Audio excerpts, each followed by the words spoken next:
जन्नत में जाने का रास्ता। एक बुजुर्ग से किसी ने पूछा कि बाबा जी ऐसा कौन सा काम करना चाहिए कि इंसान जन्नत में चला जाए। तो उसके जवाब में उस बुजुर्ग ने बताया कि जन्नत में जाने के बहुत से रास्ते हैं जिन पर चलकर हम जन्नत तक पहुंच सकते हैं।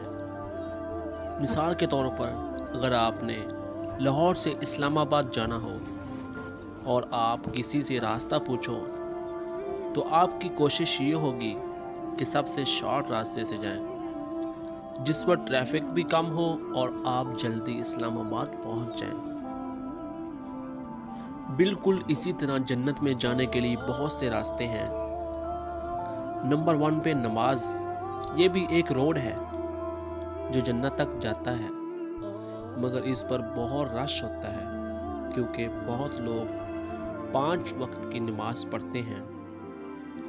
नंबर 2 पे आता है रोज़ा, ये भी एक रोड है जो जन्नत तक जाता है, मगर इस पर भी बहुत रश होता है।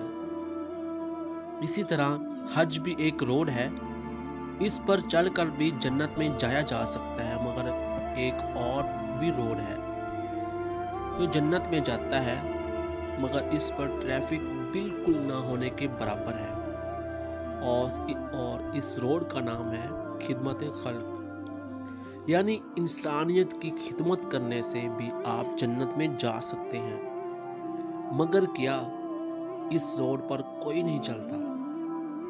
मेरी अल्लाह से दुआ है कि वो हमको इस रोड पर चलने की तौफीक अता फरमाए, आमीन।